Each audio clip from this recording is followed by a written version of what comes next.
¿Qué decís? Me enteré, no sé, hace poco que tenía que dar clases. En fin, no Buen pasa día, nada. Buen día, profe. profe. Buen ¿Cómo día. andan? Bueno, Bien. vamos a ver, ¿qué estuvieron viendo la última clase con Rubén? Estuvimos con las exposiciones. Ah, bien. O sea que no empezaron todavía con los temas de este bimestre. No arrancamos ningún tema, Bien. venimos atrasados. Bueno, les voy a comentar algo para que sepan. Por supuesto que los planes del colegio son planes aprobados con todo el material, se tiene que hacer la presentación que corresponde. Y el único problema que hay, que no es poca cosa, pero tampoco es como para asustarnos, es que para este bimestre en el programa se tienen que dar todas las multas que se aplicaban al empleador eh, por diferentes motivos, o sea, porque tenía el empleado mal registrado, porque despedía a una embarazada, porque no entregaba los artículos de ley. Bueno, era todo este bimestre, era para hablar sobre estos temas y las multas que se podían aplicar al empleado en el caso de cierto tipo de contravenciones de tipo legal. Bueno, lamentablemente todas estas, o la mayor parte de estas importantes sanciones en contra del empleador, fueron derogadas con la ley bases. Y entonces acá hay como dos problemas. Primero que el plan de estudios aprobado tiene que ver con el conocimiento de toda esta normativa que cayó en desuso, motivo por el cual tenemos que darlas también y tenemos lo que convinimos entre todos los profesores que damos relaciones laborales es, porque hay que cumplir el programa, dar la ley en una forma un poco más superficial, en donde no vamos a, por lo menos yo con mis alumnos no voy a hacer los ejercicios con las prácticas de elaboración de las multas, sino que igual vamos a saber de qué se trata, vamos a charlarlo, pero bueno, supongo yo, después no sé cómo lo organizará Rubén, el tema va a ser con las modificaciones de la ley y no con lo que ya no está más vigente. Entonces, vamos a hablar de lo primero. Ustedes no sé cómo se manejan con Rubén, si les pasará el apunte, bueno, no sé. De todos modos, vamos a dar clases. El tema es así, hay una ley que es la 24013, que es la Ley Nacional de Empleo, y establecía en qué casos y cómo se iban a aplicar estas multas. Con respecto a los trabajadores no registrados, había diferentes tipos de artículos que se podían aplicar a esas diferentes circunstancias. Si, por ejemplo, un empleado no estaba registrado, se aplicaba el artículo 8 de la ley.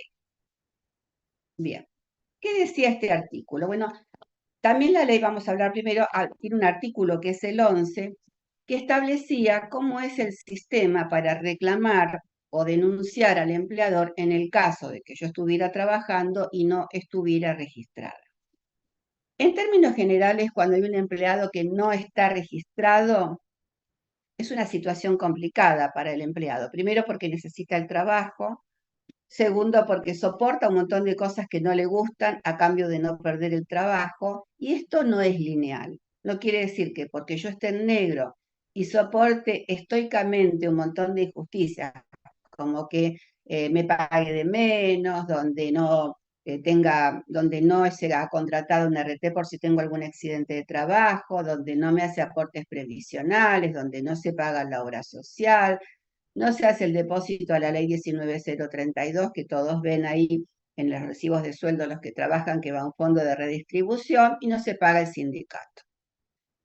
O sea que está evadiendo todos sus compromisos como empleador, por supuesto con el salario del trabajador. Esto lo perjudica al trabajador, justamente por esto, porque no tiene aportes, porque no tiene obra social, porque no tiene RT, pero además es un sistema utilizado por el empleador fundamentalmente en épocas como esta, donde van cerrando empresas, donde la gente se queda sin trabajo y uno cada vez tiene más miedo de perder el trabajo. Entonces, no hace ningún tipo de cuestionamiento al empleador. Bueno, en otras épocas cuando había alguien, porque eso se fue modificando, hubo mucha gente sin registrar, después durante los gobiernos donde se dieron en la época de Néstor y de Cristina, se empezó a blanquear la gente porque había más actividad comercial y en realidad había más controles también, y entonces el empleador no quería ningún tipo de cuestiones, y de casi un 70% de empleados en negro se pasó a un menos de un 20%. Fue exitosa la campaña, se reactivó la industria, había más trabajo, y se hicieron algunas modificaciones en la ley de contrato de trabajo en beneficio de los empleados. Bueno, durante esta época, cuando igual persistía algún trabajador en negro, venía a consultarnos que cómo podía hacer, o porque sabía, se había enterado, estaba pasando en el trabajo que se entraba a despedir gente, y temían porque no iban a ser retribuidos con dinero, o sea, no iban a cobrar ninguna indemnización de ningún tipo, porque al no estar registrado yo no puedo tener ningún tipo de exigencia ni hacer ningún tipo de denuncia. Entonces, estaba esta ley que decía, mire, si usted está mal registrado, puede seguir este procedimiento. Entonces venían al gremio,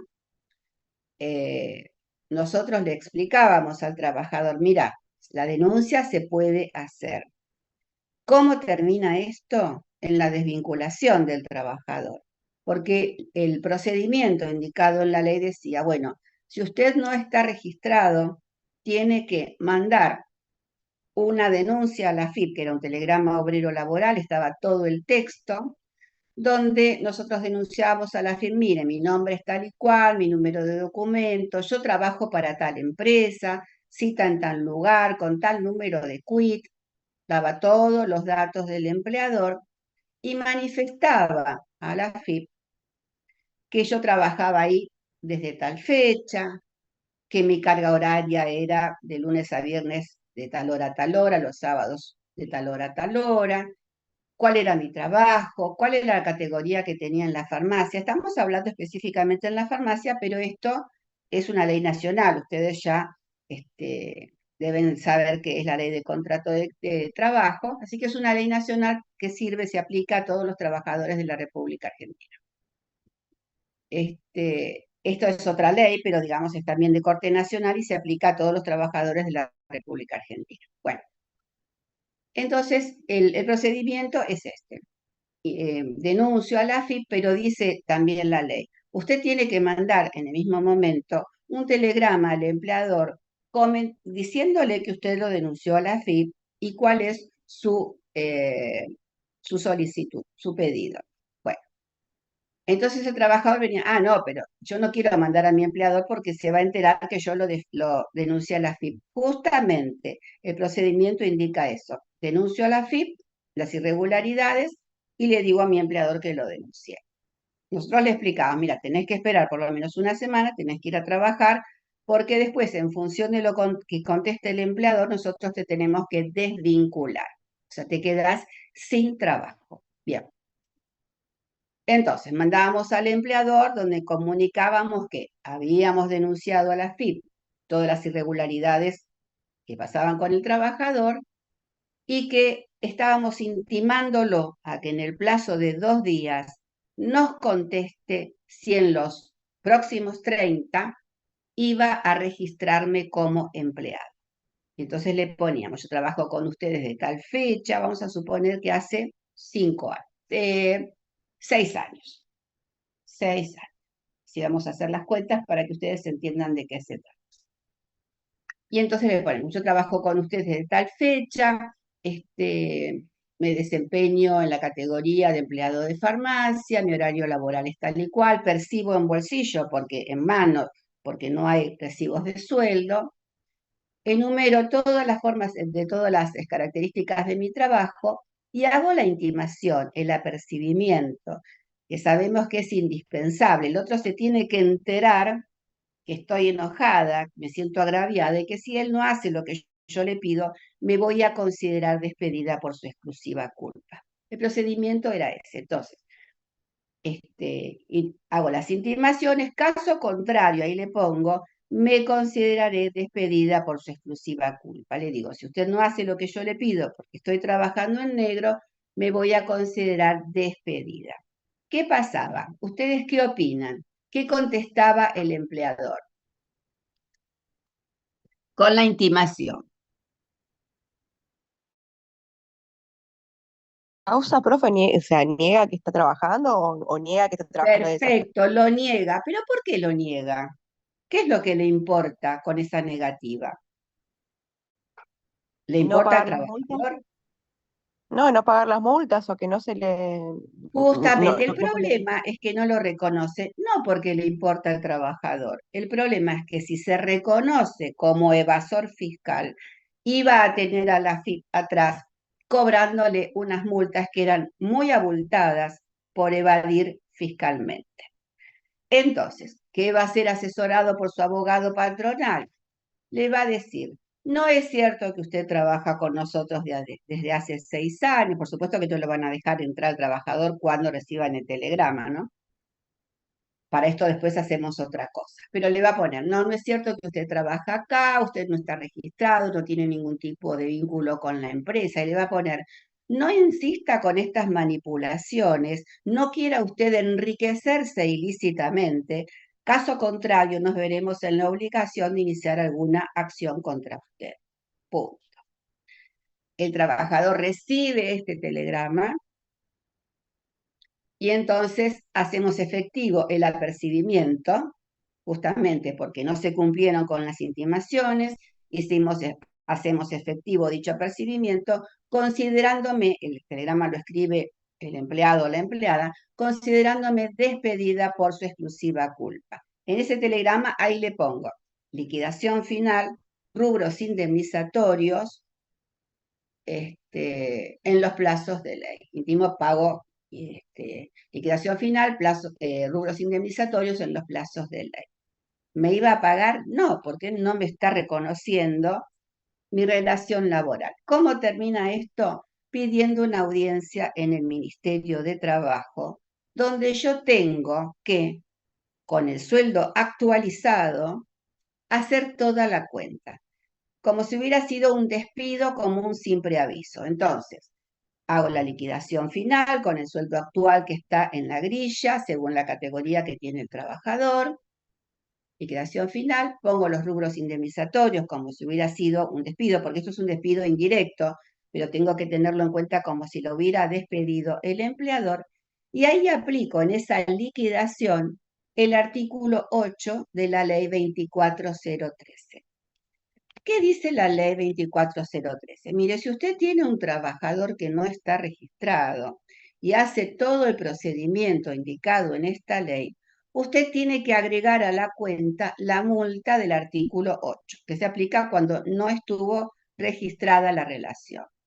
¿Qué dice? Que tengo que utilizar el último sueldo, vamos a suponer que entre básico, antigüedad, porque título secundario, por supuesto, si estaba en negro no le pagaban, pero le pagaban una cierta cosa, vamos a hacer, no sé, 900.000 pesos, por decir algo. 6 años, tengo que hacer la cuenta cuántos meses tengo de 6 años, 12 por 6, vamos a hacer esto acá con las cuentas, pues yo no sé hacer más cuentas, 12 por 6, son 72 meses. Bueno, entonces me propone la ley. Dice, usted tiene que hacer la cuenta sueldo actualizado por todos los meses que está reclamando. Hago 72 por 900.000, me da 64.800.000 pesos. Y me explica la ley.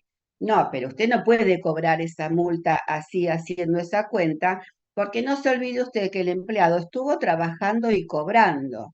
Entonces, a esa cuenta que usted hizo de liquidación final, rubros indemnizatorios, le puede agregar la multa del artículo 8 que dice que de esa cuenta que usted hizo es la cuarta parte. Cuarta parte, entonces tengo que hacer 64.800 dividido 4, porque es la cuarta parte. Divido la fracción en 4, me da 16.200.000. Entonces, cuando nos encontramos en el Ministerio de Trabajo, hago liquidación final, tengo tengo que llevar todo el intercambio telegráfico, liquidación final, rubros indemnizatorios, que es la liquidación por el 245, la falta de preaviso, integración de mes si es que lo hubiera, y pongo ley 24013, artículo 8, 16.200.000. Tengo que aclararles que en el Ministerio de Trabajo no se cobran las multas. Las multas se cobran como comprobación de la irregularidad en un juicio. Pero cuando voy al ministerio tengo que llevar el papel con la liquidación hecha, con la multa aplicada, porque si no se llega a un arreglo con el empleador, y esto entonces queda abierta la vía judicial, el nuevo abogado que haga el juicio laboral tiene que tener toda esa cuenta que se llevó al Ministerio de Trabajo. Pero ¿qué pasa con esta cuenta? Nosotros le vamos explicando al trabajador, no vas a cobrar los 16 millones, no te pongas contento, porque esto se paga en un juicio, pero nos ayuda por el volumen que no está inflado, es lo que corresponde, a llegar a una mejor negociación. Por supuesto que el abogado de la otra parte sabe que esto funciona así, pero nos permite a nosotros negociar mejor. ¿Por qué? El empleador sabe que si tiene 10 personas trabajando en negro, que se van por diferentes motivos, ¿cuántas personas pueden reclamar? Porque todos tienen miedo.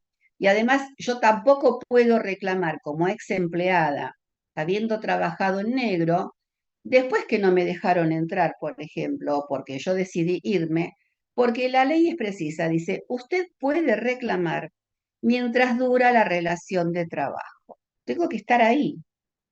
Entonces, si me fui, no prospera, nadie me da bolilla. Si me despidieron, es decir, si no me dejaron entrar, porque nadie me va a mandar un telegrama despidiéndome si no estoy registrada, hubo casos y salimos victoriosos, errores del abogado. Entonces, bueno, una vez que me fui no puedo hacer nada, chicos. No prosperaba ni en aquella época. Ahora ni estando prospera. Entonces, bueno, nos permite ir al Ministerio de Trabajo y negociar una especie de liquidación. ¿Es justo lo que va a lograr el trabajador? No, no vamos al ministerio para lograr justicia, vamos para negociar una indemnización que sea lo mejor posible para el trabajador y que por supuesto el empleador esté dispuesto a pagar. Desde ya que los 16 millones nunca va a estar dispuesto a pagar, pero nos permite a nosotros poder negociar. De la misma manera que cuando contesta el telegrama, el telegrama negando la relación de trabajo, no es porque le importe mucho que yo cobre o no, porque la niega y listo, sino porque quiere evitarse problemas con AFIP. Y acá de la misma manera hace cuentas. De esto se trata lamentablemente. Tengo 10 tipos en negro, 9 se fueron, no hincharon, acá hay uno con problemas, bueno, vamos a ver cuánto podemos ofrecer para terminarla acá y que no me haga juicio. De todos modos, cuando hay este tipo de inconvenientes en una relación de trabajo, nosotros nunca propiciamos que se haga un juicio laboral. Primero, porque hay que llevar 5 testigos, compañeros de trabajo. De los que están trabajando como ex empleada de farmacia, les digo, no sale nadie. Podría llegar a conseguir alguien que se fue y esté dispuesto a testificar en contra del empleado. Pero de los que están ahí, después resulta que nadie quiere problemas porque necesita el trabajo. Y otra cosa que van a pedir en el juicio laboral cuando hubo un empleado no registrado es que de los testigos hayan visto que en mano se pagaba el salario en negro. Todos los que trabajan en farmacia saben, ahora no porque está la cuenta sueldo y es automático, pero tiempos si yo tenía una parte de mi sueldo no registrada, el empleador me llamaba a la oficina, cerraba la puerta, me pagaba y cuando yo salía nadie había visto que me habían pagado algo no registrado. Así que los juicios laborales de este tenor, la verdad es que no prosperan. Uno está en un juicio laboral 6, 7, 8, 9 años, no lo gana. Es difícil, hubo casos en que lo ganó porque hubo muchas pruebas, hubo gente en otros ámbitos que la gente testificó a favor y estuvo sancionado el empleador, pagando la deuda más la multa. Ahora las multas se derogaron, es decir, no se puede multar más a un empleador porque haya tenido un empleado no registrado. O sea, el artículo 8 no se puede aplicar. Pero sí permitía, ya les decía, pedir una audiencia en el Ministerio de Trabajo, poder ir y llegar a un arreglo, no lo que es justo, donde la indemnización por salario negro no estaba, pero con respecto a lo otro se lograban buenos resultados, porque pasan dos cosas. Uno, en el acuerdo del ministerio, ustedes verán qué cosa más rara, dice uno de los párrafos, que el empleador, sin reconocer ni hechos ni derechos, es decir, no reconoce nada, pero igual está dispuesto a pagar. Miren ustedes, yo no tengo, no es cierto que el trabajador trabajó en mi empresa, estuvo en negro, pero yo igual estoy dispuesta a pagar. Estas cosas maravillosas que pasan. Bueno, entonces, no reconociendo ni hechos ni hechos ni derechos, el empleador está dispuesto a pagar tanta plata, el ministerio permite cuotas no inferiores al salario mensual, pero bueno, el empleado que sabía que días más o días menos lo iban a despedir porque la relación se había puesto tensa, le permitía tener un dinero que de la otra manera no lo iba a tener nunca. Un día lo iban a dejar no entrar y ahí se terminaba la historia laboral de ese trabajador. Bueno, esta ley no funciona más. Se terminó. El empleador no paga más multas. Artículo 8, a la basura. ¿Vamos bien hasta acá? Después vamos a ver qué es lo que se puede hacer.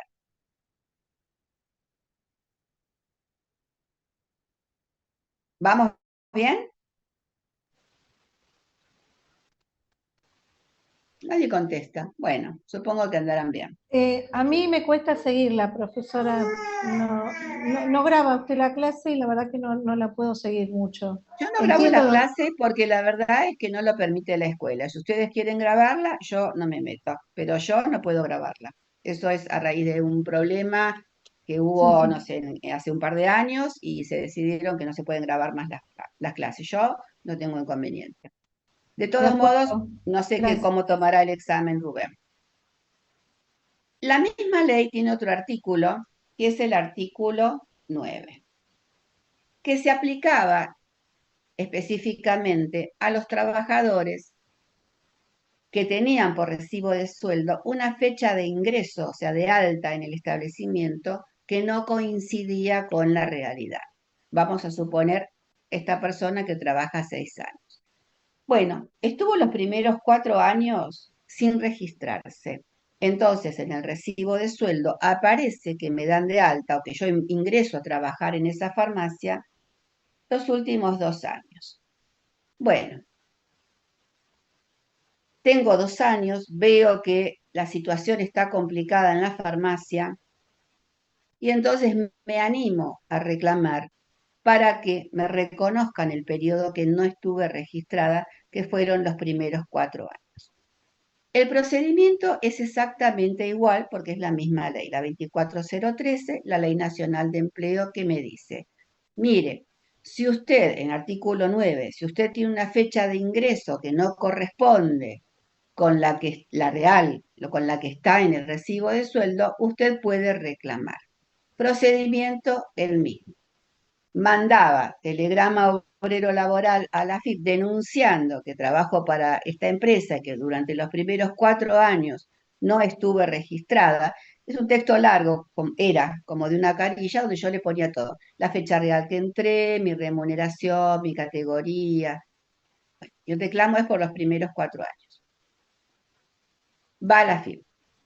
Telegrama obrero laboral, el empleador le digo, he denunciado todas estas regularidades a la AFIP, que trabajo con ustedes de hace tanto tiempo, que los primeros 4 años no me tuvo registrada, entonces lo intimo a que en el plazo de 2 días me conteste si en los próximos 30 va a declarar la fecha correcta de ingreso y pagar todas las cosas que faltan, que corresponden. Caso contrario, me voy a considerar despedida por su exclusiva culpa. Volvemos, pasa lo mismo. El empleador me contesta, no es cierto lo que usted dice, la fecha consignada en el recibo de sueldo es la correcta, usted trabaja para nosotros los últimos 2 años, motivo por el cual no insista en querer enriquecerse ilícitamente con el reclamo desde los primeros 4 años. Bien, hago efectivo el apercibimiento, me considera despedida, voy a negociar al Ministerio de Trabajo. ¿Qué dice el artículo 9 de la multa? Mire, como usted reclama los primeros 4 años y no están registrados, tiene que hacer a valores actuales la cuenta por los 4 años y después dividirlo por 4. De esa fecha nada más.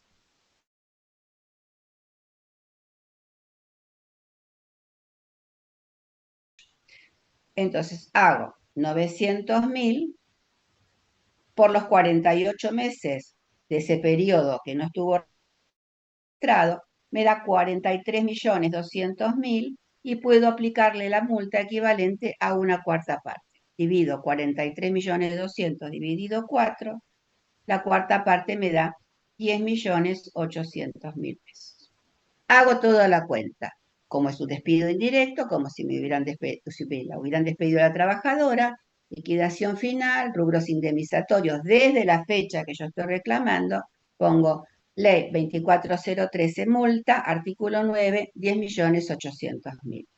De nuevo, para negociar en el Ministerio de Trabajo, donde me pagarán un cierto valor de dinero a cambio de que yo no haga juicio. El juicio no le importa que va a tener que pagar un abogado honorarios durante 6 o 8 o 9 años, porque duran un montón los juicios laborales, durante todo este tiempo. Hace cuentas, listo, paga algo que satisface al empleado, porque si lo hubieran despedido, lo hubieran desvinculado sobre los 2 últimos años y no los 6, o sea que se va a llevar más plata, y terminamos ahí la cuestión. Artículo 9 de la ley, derogado. No funciona más, no hay multas para el empleado. Otra cosa que está vista en esta ley es que puede ocurrir que yo sí estuve bien registrada los últimos 6 años, pero por tiempo parcial. Vamos a suponer que por 4 horas por día y no por las 45. Vamos a hacer como si fuera justo la mitad. Entonces, tengo declarado en blanco 450.000 pesos y me falta declarar los otros 450.000 pesos. ¿Qué dice la ley? El procedimiento es el mismo.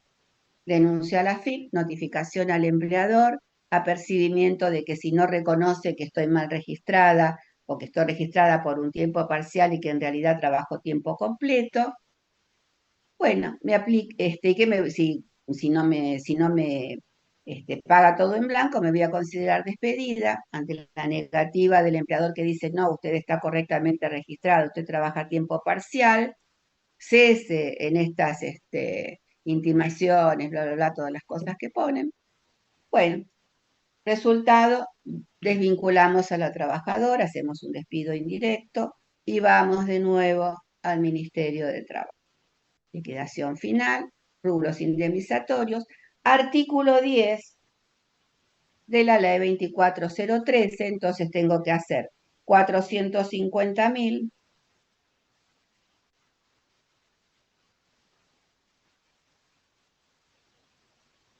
por 72 dividido 4. 8.100.000 pesos.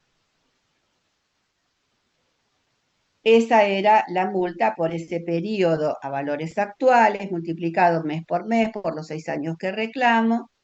Hago la cuenta, dividido 4. Me da 8.100.000. De lo mismo me permite a mí negociar en el Ministerio de Trabajo. Artículo 10 de la ley 24013, derogar. No se aplican más multas al empleador. Bien. ¿Qué pasa entonces? Porque todas estas modificaciones de la ley, yo lo bajé, estuve viendo, porque me interesa que ustedes empiecen, o cuando leen algo, se den cuenta tengo que ver quién lo dice. Acá hay un lindo apunte que yo ahora les voy a mandar con la preceptora a mis alumnos de la tarde, todo modificado por mí, pero de todos modos es interesante ver cómo de los estudios de abogados patronales, donde hablan sobre esta ley bases, hablan unas maravillas. Dice, las principales modificaciones, o sea, las derogaciones de las multas para los empleadores, dice, consisten en una promoción del empleo registrado. O sea, que promueven que el empleador registre al trabajador con cuando ahora sacan las multas, dice que esto favorece al empleo. Dice, capítulo que contiene una serie de beneficios para los empleadores que hasta la fecha de la entrada en vigencia de la ley proceden a registrar las relaciones laborales no registradas o deficientemente registradas. Para que ustedes se den cuenta que esto dice, es empleo registrado. Mentira, porque si el empleador podía ser pasible de la aplicación de multas ante la denuncia que el trabajo seguía en algunos sectores contratando gente y no los registraba, imagínense ahora que si sacan las multas, esto es un viva la pepa para el empleador. En este momento, a los que les gusta leer o estadística o leen algo, primero, cerraron un montón de empresas, aumentó el índice de desempleo, se cerraron más de 400.000 cuentas sueldo, es decir que de la parte de la gente que estaba registrada, hay 400.000 cuentas sueldo menos. ¿Qué es lo que pasó en estos últimos tiempos? Se fomentó el salario no registrado. Porque, a ver, si yo puedo hacer lo que quiero y no tengo en mente ni la más mínima posibilidad de que me van a multar, imagínense que esto no promueve ningún empleo registrado. Esto es negativo, es malo para el trabajador. Bueno, todo esto se derogó. Ahora la ley base que dice, bueno, mire, también se derogó, no existe más, no se puede mandar más el telegrama a la AFIP. Dice, mire, si usted tiene algún inconveniente y quiere denunciar a su empleador, puede hacerlo. Tiene que mandarle un correo a la AFIP. Imagínense quién va a leer el correo en la AFIP cuando se derogaron las multas. Nadie, están fritos. Pero también quitaron la posibilidad ante el requerimiento del trabajador, la exigencia de que me blanqueen, quitaron la posibilidad de considerarme despedida. O sea que yo puedo exigirle, y si quiere, y si le parece, el empleador puede empezar a registrarme desde ese momento de la intimación. Puede desconocerlo o puede aceptarlo. Si lo acepta, la nueva legislación dice, bueno, la verdad que si usted tiene que registrarlo, me encanta, porque usted es un amoroso, es un empleador muy bueno, puede registrarlo, pero mire, vamos a hacer que esto sea favorable para usted. Usted no puede usar más el sueldo actualizado, ¿sí? Si usted ante el reclamo le quiere pagar, lo que tiene que usar es el mínimo vital y móvil. Oye, mínimo vital y móvil. Yo cobro 900.000 pesos, me permiten hacer la cuenta por 217.000 pesos por mes. Pero me dice la ley nueva base. Bueno, pero si le reclama más de 5 años, no. Solamente usted, si tiene ganas, puede tener en cuenta los últimos 5. Los otros, mala suerte, problema del empleado que no reclamó. Supongamos que yo reclame porque no estoy hace 6 años. Tengo que hacer 217.000 por todos los meses de los 6 años, que es lo que permiten, ¿no? 217.000 por 72. Por 72 no, porque únicamente permiten por 5, o sea, por 60 meses. Bien. Entonces, 217.000 por 60, que me da 13.020.000 pesos. Pero le dice la nueva ley a mi empleador, no, pero usted quédese tranquilo, que todo este montón de plata usted no lo va a pagar. Le vamos a hacer una quita no menos del 70%. Ah, bien, entonces lo hago por 30, porque en realidad la quita de 75 por 30. Bueno, usted si tiene ganas le va a pagar una multita de 3.906.000 pesos. Imagínense la diferencia entre 16.200.000, que era pasible la aplicación de esa multa al empleador, con una multita de 3.906.000 pesos. Esta es la realidad. A ver, si yo soy un empleado ante una situación que me animo a enfrentarme al empleador y a denunciarlo, lo más probable es que el empleador me diga, ¿querés seguir trabajando acá? Bancátela, te voy a blanquear desde ahora y lo demás olvídate. ¿Y qué va a hacer un empleador? Cierra el pico, acepta la propuesta y no cobra un centavo. Esta es la realidad de parte de la ley bases de la ley 24013 que tenemos que seguir explicando.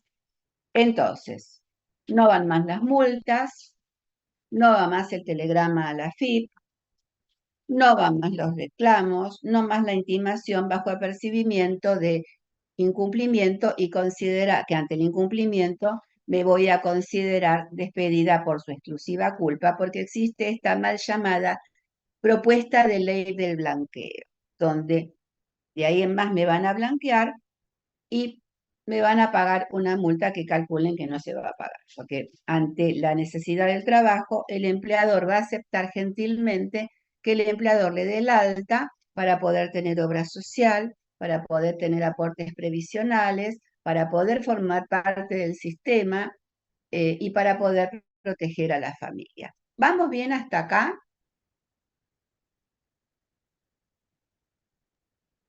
Sí, sí.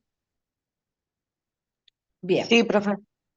Bueno, entonces, todo lo que dice este apunte de abogados en realidad no son laborales, son patronales, se han dedicado a sociedades, dicen que es fantástico, que esto promueve el empleo registrado. Bien. Dice acá, esto reactivará la economía y se crearán nuevos puestos de trabajo. Todo mentira. Si hay puestos de trabajo nuevos, van a ser todos en negro y no reactiva la economía. ¿Por qué no reactiva la economía esto? Si nosotros tenemos a todos los empleados en negro o con el sueldo mal registrado o con esta maravillosa modalidad del monotributo, que lo digo irónicamente, el sistema no funciona. ¿Por qué? Porque si yo trabajo, y vamos a suponer que cobro un sueldo de 1.000.000 de pesos sin descuentos, de aportes previsionales me van a descontar el 11%, o sea que 100.000 pesos van a ir al sistema. Si yo soy monotributista, el único aporte, los que facturamos poco, yo hago una parte de mi trabajo como monotributista, ¿cuánto aporto al sistema? 3.000 pesos por mes. No es lo mismo aportar 100.000 por cada trabajador que 3.000 pesos. Cuando uno hace aportes previsionales, y esto forma parte del sistema, ese dinero que va ANSES hace que los jubilados que están tengan sus medicamentos, los que eran gratis que ya también los sacaron, o se paga porcentaje de los medicamentos para PAMI, y también va a ANSES para que los jubilados que trabajaron toda su vida y que también hicieron aportes puedan cobrar la jubilación. Bueno, si no hay aportes, en un plazo no muy lejano, los jubilados no van a tener plata para cobrar porque no va a funcionar el sistema. Entonces, toda esta cosa que se dice, es absolutamente una mentira, porque en otras situaciones, en otros momentos del país, los que son más grandes o los que conocen las historias familiares, generalmente los padres que tenían buenos trabajos, no porque fueran buenos en sí, sino que uno en otra época empezaba a trabajar y en términos generales se jubilaba en la misma empresa, terminaba teniendo un buen sueldo debido a la antigüedad en la empresa. Podía ayudar a los hijos. Bien. Hubo épocas, otras, por ejemplo en la época de Menem, donde, por ejemplo, en mi caso, yo tenía trabajo y mi papá en una familia tipo de una persona que trabajó toda su vida y una ama de casa que no tenía jubilación, yo trabajaba 12 horas por día para poder ayudarlos porque con la jubilación no llegaban a fin de mes. Entonces, primero padres que ayudan a los hijos, hubo épocas en que hijos ayudaban a los padres, y ahora el problema es que va a haber jubilados que no cobran y gente con salario en negro con sueldos pésimos, ¿Por qué? Porque no tienen donde quejarse, porque la ley no lo ampara y porque si yo no trabajo en las condiciones que a mí me ofrecen, atrás mío hay gente que va a trabajar por menos plata. Esto es una presión que se ejerce sobre los trabajadores para que acepten condiciones indignas de trabajo y no se quejen. Esto es así. Entonces el sistema se va a romper y veremos qué hacemos con padres o abuelos que no cobran los salarios y la gente que no tiene trabajo. Bien. Hoy, tempranito a la mañana, yo no miro televisión durante el día, pero puse para ver, como todos los días, con la temperatura y qué pasaba un poco ahí en el mundo mientras desayunaba, fotito de Estados Unidos, de una cadena de farmacias. Dice, problemas para la cadena de farmacias. La cadena se llama Walgreens y se cerrará aproximadamente 1.200 sucursales en Estados Unidos. ¿Esto a qué se debe? Nosotros estamos todos muy contentos porque hacemos las compras en el supermercado online, en la farmacia online, no sé, en un montón de lugares online.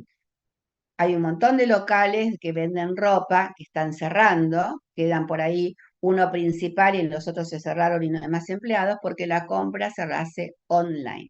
Para que vean que todo esto fascinante de la más absoluta modernidad termina dejando sin trabajo a un montón de gente.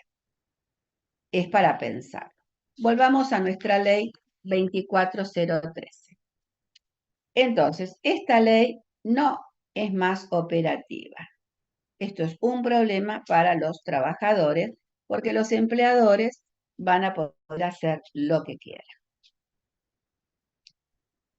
Ustedes vieron con Rubén también, supongo, las tres opciones que tiene, perdón, con respecto a la licencia por maternidad, que si yo comunico la fecha probable de parto a mi empleador con el tiempo necesario, cae automáticamente la licencia de 45 días antes de la fecha probable de parto y 45 días después de la fecha probable de parto, y que la única opción que existía era por parte de la madre, que podía comunicar la decisión de tomar la licencia de 30 días antes de la fecha probable de parto y 60 días después, siempre comunicando al empleador por telegrama. Eso lo vieron con Rubén ustedes.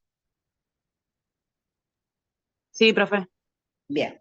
Ahora también se modificó. No explica demasiado bien la ley base qué es lo que pasa con esto, pero parece ser que ahora hay una tercera opción donde la madre puede optar por 10 días antes de la fecha probable de parto y tomarse después de la fecha probable de parto los 80 días más hasta completar la licencia por maternidad. Lo que no explica la normativa es cómo se debe hacer, porque siempre, acá dice, respecto a la licencia por embarazo, a la persona gestante se le permite optar por reducir el periodo anterior al parto de 45 a 10 días, acumulando el resto de los 45 posteriores a dicha fecha. No explica cómo. Imagino yo que como siempre la ley dice que las notificaciones por parte del trabajador al empleador se deben hacer en forma fehaciente, imagino que habrá que mandar un telegrama obrero laboral comunicando que en función de lo dispuesto por la ley bases, voy a hacer uso de la licencia 10 días antes de la fecha probable de parto. Pero no explica nada cómo se hace. Bueno, otra cosa que se va a modificar es, que ya se modificó, es el periodo de prueba que se extiende de 3 meses a 6. De todos modos, por supuesto que yo no estoy de acuerdo con esto,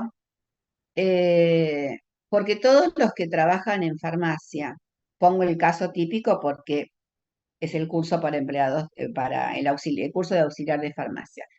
Ustedes cuando están en una farmacia y cae un empleado nuevo, ¿cuánto tardan en darse cuenta si el empleado sabe trabajar o no? ¿Cuánto tiempo tarda?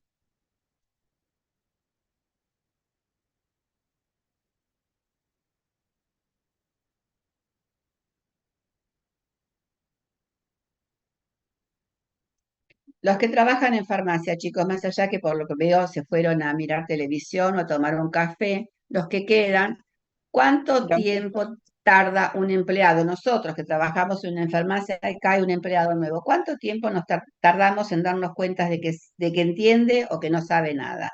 Y que dijo, o que dijo que sabía y que no tiene ni idea. ¿Cuánto tiempo tardamos? Exagerando. Y una semana. Tres Un mes días. pateándola.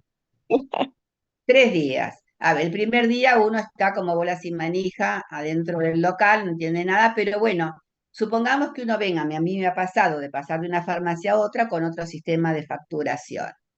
Bien, me dan los códigos porque el sistema es otro y las obras sociales tienen otros códigos. Bueno, me hago un machete con el papelito con los códigos. Bien, generalmente los de más salida, OSDE, qué sé yo, MIN, Sui Medical, cualquiera.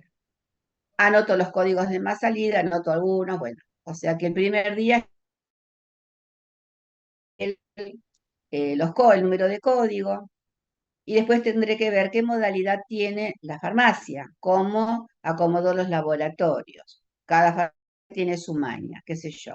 Yo trabajé, la primera que trabajé, por supuesto estoy hablando 50 años atrás, tenían todos los medicamentos puestos por abecedarios. Entonces era un despelote porque estaban todos los laboratorios mezclados. No opino, cada era el dueño de la farmacia que quería trabajar así, fantástico. Paso a otra donde estaba todo acomodado por laboratorio. Bueno, entonces me fijo al primer día y veo, eh, no, en la segunda yo empecé a trabajar en una empresa que tenía 3 farmacias y abrieron una nueva, entonces mandaron el encargado de la farmacia donde yo trabajaba conmigo y estuvimos una semana armando toda la farmacia. ¿Qué hicimos? Bueno, cerca de la caja del mostrador, los laboratorios de más salida, que yo, Bagor, Ruemer, bueno, pusimos los de más salida y más atrás lo que tenía menos rotación. Ese es otro sistema. Y después en la última que estuve, que también trabajé muchos años, tenía acomodado de otra manera. Le daba primacía, importancia a la perfumería, después tenía algunos laboratorios importantes y después tenía muchos laboratorios en el sótano, así que andábamos subiendo la escalera 8 horas por día. Bueno, entonces, en que tenés el papelito con los códigos nuevos, entre que al día siguiente, entre el primer día y el segundo día, ya sabés dónde están todos los laboratorios, y el tercer día haces algún ajuste, algo, qué sé yo, al trabajo, ya está, estás trabajando solo. Si conoces de farmacia, si no entraste como empleado nuevo, por supuesto sabemos que no tienen idea. Bueno, ya lo de los 3 meses con alguien que viene con una experiencia de 4, 3 años de otro lugar es demasiado excesivo. Bueno, no solamente que era excesivos 3 meses, sino que ahora son 6 meses. Y ahora lo que dice también la ley de base es que esto se puede prorrogar a 8 meses o 12 meses en combinación con los gremios. ¿Qué quiere decir esto? Que están proponiendo la reapertura de los convenios colectivos. Deberían los gremios quedarse quietitos en el molde y nadie abrirlos y dejarlos como están, porque en función de las características de este momento, abrir el convenio sería como pegarse un tiro. No se puede porque van a querer sacar un montón de derechos, así que hay que quedarse en el molde. ¿Qué dice acá la nueva ley bases? Esperen porque estuve subrayando. Dice que el tema tiene que ver con la cantidad de empleados. O sea, si hay empleados en una empresa menos hasta 5,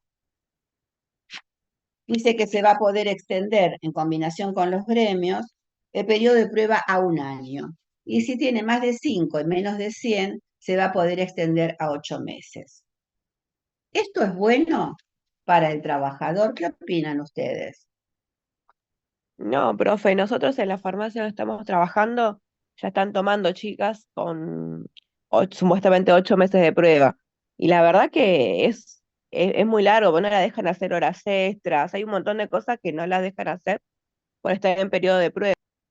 Bien, esto de los 8 meses es invento del empleador porque eso está permitido en combinación con el sindicato de cada gremio. Así que eso están haciéndolo. Para que ustedes vean cómo ante una ley que deroga beneficios de los trabajadores, genera impunidad en todos los ámbitos por parte del empleador. Entonces, si se permite 6 meses, ya están en 8. Y si dentro de unos meses va a ser, si te gusta bien, te tomo por 12 meses, y si no te gusta, no te doy el trabajo. La gente necesita trabajar, acepta condiciones peores laborales. Entonces, ¿qué hace esto? Acá dice, ¿esto promueve el trabajo registrado? No, porque te van a tener a vos a prueba 8 meses y en el mes 7 te van a despedir. Entonces vas a ir a parar a otro lugar donde te van a volver a tener 8 meses o 12 a prueba y donde te van a despedir antes, porque acá dice que no hay derecho a ningún tipo de indemnización. Entonces, esto va a hacer que nadie pueda tener antigüedad en ningún trabajo. Va a estar 8 meses acá, 7 meses allá, 6 meses allá, y esto facilita al empleador le facilita gastar poco dinero. Entonces no tenés antigüedad, si vos sabés que estás a prueba por ahí, si sos auxiliar ni vas a presentar el título porque no te lo van a querer pagar, o te van a decir, mira, estás a prueba, no te lo pagamos, si quedás efectiva, te lo pagamos. Van a empezar a pasar todo el tiempo este tipo de cosas que no son buenas. Todo esto perjudica al trabajador. Es lo que yo le decía, si no estamos registrados, si se hace esto extensivo, que es lo que está pasando, el salario en negro, también esto de que lo que hablamos de la licencia por maternidad, que la paga el Estado. ¿Por qué lo paga? Para que la mujer pueda llegar a buen término con su embarazo, que puedan hacer el hijo, estar un cierto tiempo con el hijo, y como no hay trabajo, es esa asignación que cobra equivalente a un sueldo, la paga el Estado. ¿De dónde saca la plata? De todos los aportes que hacemos nosotros. Ustedes se fijan en el recibo del sueldo, van a ver que dice Ley 19032. Esta plata, que es un aporte compulsivo, yo no puedo decirle a mi empleador, mira, no me lo descuentes porque yo la verdad es que no sé si se roban la plata o no, no lo quiero pagar. Me lo van a descontar igual. Esto es compulsivo y esto va a ese fondo de redistribución, donde se pagan justamente esto. Las licencias por maternidad, eh, los telegramas obrero laboral, que cuando voy al correo yo no pago y después el Estado se lo paga al correo argentino, el nacimiento de hijo, el casamiento, la licencia por maternidad, la cuota escolar, todo eso sale de ahí. Si el sistema no funciona, si hay gente en negro que no aporta, todo eso, si seguimos así, se va a caer del todo, no esta parte. Va a haber problemas serios. Entonces es importante entender que más allá que haya un escrito que diga que esto es maravilloso y beneficioso y promueve el empleo registrado, esto está escrito por un abogado que no es laboral, es un abogado empresarial. Defiende los intereses del empleador. Esto siempre tengo que tener en cuenta. No me tengo que quedar enganchada con esto. No, es buenísima esta ley, porque dice que acá que con esto vamos a mejorar todos. Es mentira. Otra cosa que quedó descartado es, hay una explicación también con respecto a los monotributistas. Se supone que el monotributista no tiene relación de dependencia con el empleador porque factura. Bien. Hace, a ver, ¿qué pasa con el monotributista? Primero que hace pocos aportes, segundo que si trabaja cobra y si no, no cobra nada, porque factura por el trabajo realizado. Si decae el trabajo, si pasa algo, si 15 días no vendo nada y facturo por 15, bueno, voy a cobrar por 15 días. Pero hago a poco aportes al sistema. Hasta hace algunos años atrás, había muchos empleados tomados en empresas muy grandes como monotributistas, porque sus convenios colectivos lo permitían. Y por ahí trabajabas 15 años en una empresa y a último te decían, listo, chao, se terminó la historia. Como sos un empleado sin relación de dependencia, no te voy a pagar un centavo. Perfecto. Hubo casos en donde los trabajadores hicieron juicio y en otro momento histórico ganaron los juicios. Porque, a ver, si yo estoy 10 años o 15 trabajando para una empresa a la que le facturo, hay una relación de dependencia. Yo hago cierto tipo de cosas que necesita el empresario bajo su dirección, no hago lo que quiero. Yo hago una prestación de servicios, pero con las directivas de mi empleador, que esa es una de las facultades que la ley de contrato de trabajo le otorga al empleador, que es la facultad de organización y dirección. O sea, que él organiza y dirige su empresa y contrata un servicio, pero bajo su dirección. Estos empleados pudieron demostrar que esa relación de dependencia existía y ganaron los juicios. Un caso muy famoso fue de un changarín, de estos muchachos que llevan las valijas en los aeropuertos, donde trabajó 15 años y después un buen día, como tenía un problema de salud, le dijeron chao, hasta luego. Hizo un juicio que le llevó una buena cantidad de años, pero finalmente lo ganó. Entonces, un monotributista, la verdad, es que tiene relación de trabajo con un empleador. Esto es barato para el empleador, porque no paga nada. Yo le facturo y yo me pago la obra social, me pago RT si mi trabajo es de riesgo y si no tengo plata no la pago y si me pasa algo que Dios me ayude. No cobro vacaciones, si me enfermo no tengo obra social, tengo que pagar una obra social mínima. Tengo un montón de carencias, entonces, pero en realidad No la cobra cuestión, aguinaldo, no cobra indemnización. no cobra vacaciones, no cobra absolutamente nada. Esto es la nueva modalidad, ustedes verán plagado, que es fantástico con el pedido ya y no sé qué cuernos, donde andan todos los chicos en bici, en motito. Bueno, esa gente, chicos, no tiene RT, no se paga nada. Si tiene algún accidente y queda, no sé, con algún tipo de enfermedad crónica o de problema crónico de salud, si lo chocó un auto, todo eso, chicos, no tiene ningún tipo de contención. No está bueno trabajar así. Entonces, todas estas cosas que a nosotros nos parecen maravillosas, no son buenas para el trabajador. Todo esto beneficia al empleador. Cuando un negocio funciona, como en épocas anteriores, donde todos vendíamos un montón porque había gente en todos los locales, ibas a tomar un café, un boliche y estaba lleno, ahora vas, hay 30 mesas, hay dos tomando un café que no comen ni una media luna porque está carísimo. Entonces, todo esto se viene a pique, con el agravante de que aumentaron las presiones impositivas y la gente de estos lugares paga un montón de alquiler, imposible de mantener porque hay malas ventas, imposible mantener las luces, el alumbrado, barrido y limpieza. Todo esto se torna imposible y la gente que era propietaria o dueña, o llámenla como quieran, de determinados negocios, no solamente que deja sin trabajo a los trabajadores, porque no hay movimiento, sino que también pierden su trabajo.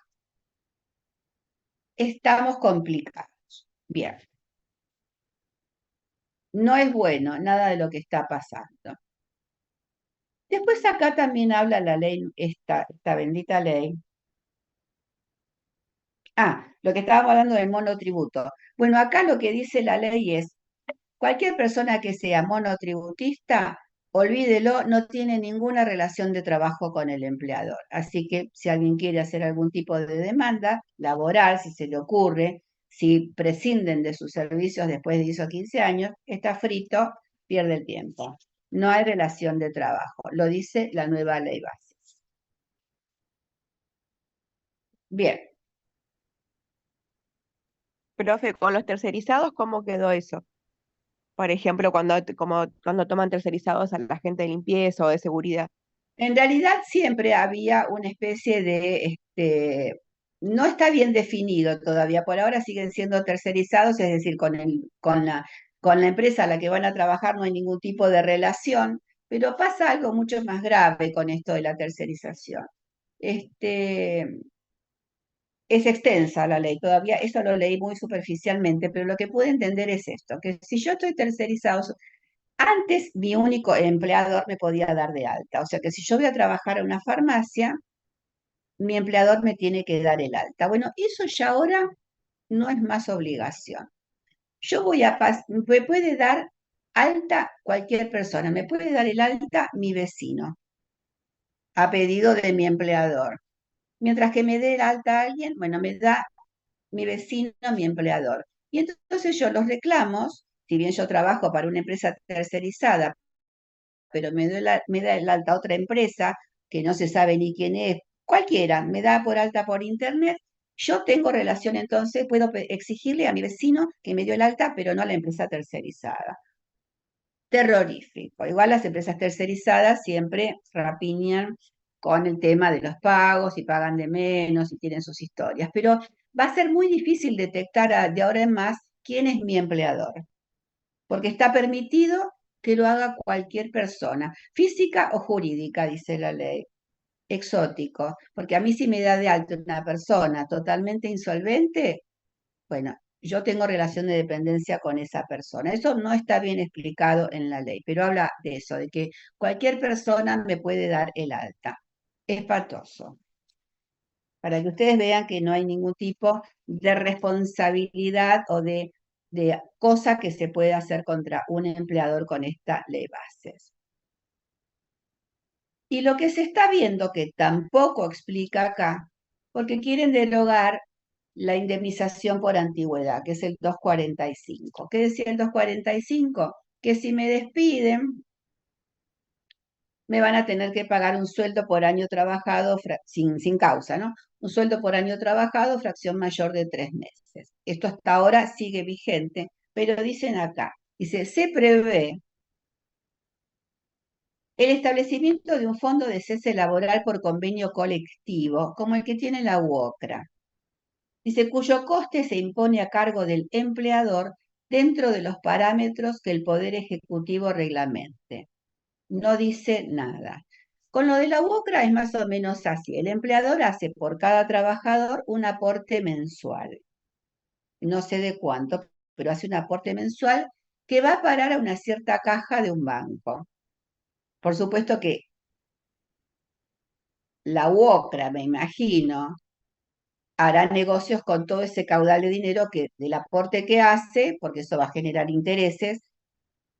No sé cómo funciona bien, porque no estoy muy bien enterada. Sé que es el aporte del sindicato, que eso va a parar a una cuenta en un determinado banco y toda esa plata se va acumulando.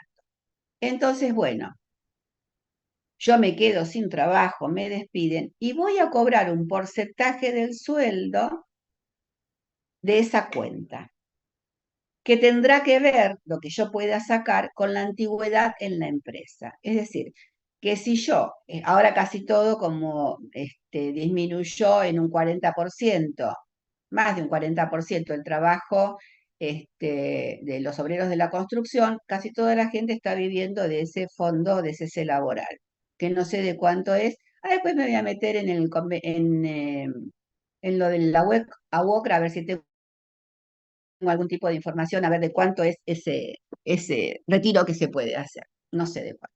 Y entonces están proponiendo lo mismo. ¿Por qué? Porque si a mí, yo trabajaba 15 años, me tenían que pagar los 15 sueldos, más 2 por la falta de preaviso, más la integración de mes dentro de rubros indemnizatorios. Lo que quieren hacer es esto. Bueno, me despiden, chao, hasta luego, y yo tengo que, asociada a esa caja, voy a poder ir retirando dinero. Pero va a ser en función de los aportes que yo haga. Y entonces, bueno, no va a ser el equivalente a un sueldo, motivo por el cual que en lugar de tener 15 sueldos voy a tener muchísima menos plata y que por ahí me alcanza para algunos meses y después si no consigo el trabajo, chao, me quedé sin trabajo. Porque acá teníamos la indemnización por antigüedad y el fondo de desempleo, que tampoco es que sea una gran cantidad de dinero, porque lo único que está previsto a través del fondo de desempleo es que yo maneje cierto nivel de dinero, que no es mucho, que en función del tiempo que me lo den, que es hasta 12 meses, después de los 6 meses bajaba, después de los 8 meses bajaba, hasta los 12 meses, es para que yo tenga algo de dinero suficiente como para pagarme los viáticos para ir en búsqueda de otros trabajos. Ese es el objetivo del fondo de desempleo, que pueda disponer mínimamente de algo de dinero, pero que también tenga un poco de dinero para viajar e ir a otras entrevistas de trabajo. Todo eso todavía no se arregló ni se definió. Esto es otro problema que se nos avecina a los trabajadores con este famoso fondo de cese laboral. Porque si yo, por ejemplo, salgo de un trabajo y me voy a otro y en periodo de prueba me despiden, ¿cuánta plata tendré para subsistir hasta que consiga otro nuevo trabajo en un periodo donde falta trabajo? Estamos complicados. No es bueno. No es bueno nada. Después habla acá el despido discriminatorio.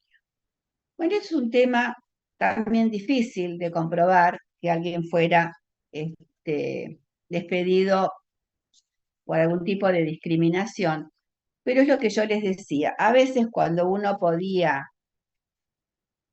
a través de una audiencia en el Ministerio de Trabajo, llegar a algún arreglo, no es porque era fuera bueno, pero que satisfacía, podía, porque a veces la gente se ablanda en el Ministerio de Trabajo y dice, bueno, sí, no acepta, por supuesto, que por ahí el despido es por algún tipo de discriminación, pero estaba dispuesto a llegar a un arreglo para que el trabajador pudiera estar unos meses hasta que consiga otra cosa.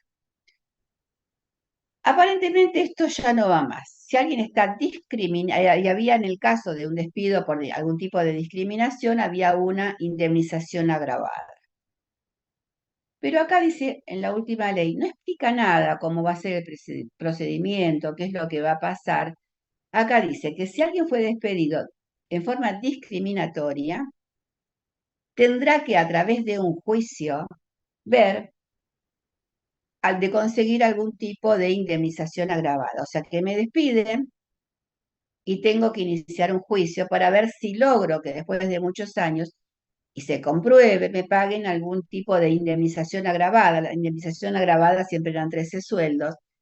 Por esto tengo que comprobarlo. Pero esto como resultado de una sentencia en un juicio. Complicado. Pensemos en un juicio entre 5 y 9 años.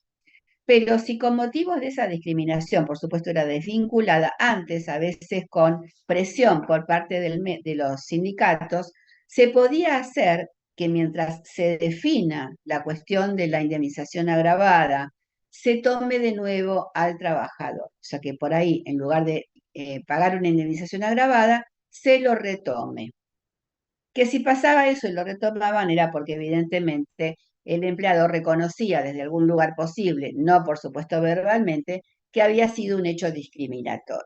Ahora, si a mí me despiden, no tengo de ninguna manera, ni a través del sindicato, ni a través de nadie, se puede pedir la reincorporación del trabajador.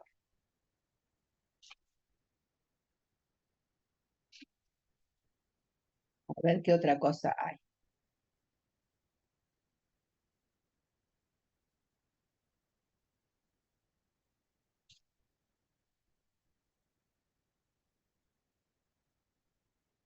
Algo que les pueda servir a ustedes con la ley. Bueno, entonces hoy vimos toda la ley 24013, las diferentes posibilidades que existían de sancionar al empleador, de cobrar una multa en función de los reclamos que se hubieran hecho, si el salario era totalmente no registrado por todo ese periodo, si estaba mal registrada la fecha de alta del trabajador, si había sido interior, también se podía reclamar y el empleador podía ser pasible de una multa, o bien si estaba bien registrada, pero lo que estaba mal registrado era mi sueldo, o sea, bien registrada en cuanto al alta en esa empresa, pero tenía registrado un sueldo parcial. Entonces se utilizaban para esas diferentes combinaciones los artículos 8, 9 y 10. También, que no lo dije, podía llegar a pasar que se pudieran combinar dos artículos. El 8 no, porque es para todo el trabajo sin registrar, pero podía llegar a pasar que yo estuviera, por ejemplo, X cantidad de tiempo no registrada y en el segundo periodo que estoy registrada fuera por tiempo parcial. Entonces podía combinar los artículos de la multa con el 9 y con el 10. Es decir, por el primer periodo que no coincidía con la fecha exacta del alta por recibo de sueldo, ahí aplicaba el artículo 9 y por la última parte de los últimos años, donde tenía registrado el mitad del salario, podía aplicar ahí el artículo 10. Eran los únicos dos artículos que se podían combinar. Y bueno, nada más por hoy, chicos. Creo que lo de la ley 2403 es bastante extenso, es interesante Y bueno, Profe, siempre, sí, sí, sí. ¿le podrá mandar el apunte de la ley esa 24013 a Celes, así los comparte? Bueno, cómo no, yo se los mando, sí. Gracias. Pero es interesante porque es un poco más extenso. Yo la verdad es que lo hice el fin de semana, me preocupé por las leyes que están en el programa, por la 24013, por lo de maternidad, periodo de prueba, pero ahora se los mando, chicos. Pero siempre tengan en cuenta cuando leen algo, esto está, hay cosas que metí yo, artículos que saqué directamente de la ley, los puse acá porque estaban brevemente explicados, saqué lo que estaba acá. Pero estas cosas que a veces uno lee con cierta liviandad, donde alguien dice, porque en la televisión todo el tiempo dice, no, porque con esto se promueve el trabajo, es todo mentira, chicos. Lo único que se promueve es la impunidad por parte de los empleadores, porque el sistema hace que uno cada vez tenga más posibilidades de conseguir algún tipo de beneficio. Y necesito que les quede en claro que el derecho laboral es un derecho protectorio, que trata de proteger al trabajador, y se dice que es un derecho progresivo. ¿Qué quiere decir? Que tiende a conseguir cada vez más derechos para el trabajador, no menos. Y con toda esta ley bases lo único que hacen es sacarnos los derechos. Entonces, no está operando el derecho laboral, está operando el derecho de la impunidad. Yo siempre digo lo mismo, me parece bárbaro la gente que tiene empresas, que tiene plata, a mí no me interesa, que tenga lo que tenga. No quiero nada de lo que tiene el empleador, pero lo mío, lo que se consiguió con mucho esfuerzo, tengo que mantenerlo. Menos no, tengo por lo menos que querer mantener lo que tengo y tengo que tratar de conseguir más beneficios. Ustedes lo tienen ahora, que esto de tener una jornada laboral de 8 horas costó 200 años de lucha y la muerte de muchas personas, porque no fue fácil conseguir derechos. Tener derechos no se dio en ámbitos donde estaba, no sé, el sindicato por un lado y las cámaras, y donde el sindicato le decía, ustedes no tienen vergüenza porque no quieren pagarle, no sé, el título secundario al empleado, y las cámaras decían, no, la verdad que lo pensamos y no dormimos en toda la noche, y nos dimos cuenta que son malos, que somos malos, que le tenemos que pagar el título. Esto no fue así, chicos. Tener derechos costó mucho. A los que les guste la historia, lean sobre el Mayo francés, por ejemplo. Y ustedes tienen un ejemplo. La ley de contrato de trabajo, esta que yo tengo acá, esta ley, es una ley un poco más gordita porque es una ley comentada. Esta ley la escribió el doctor Norberto Centeno.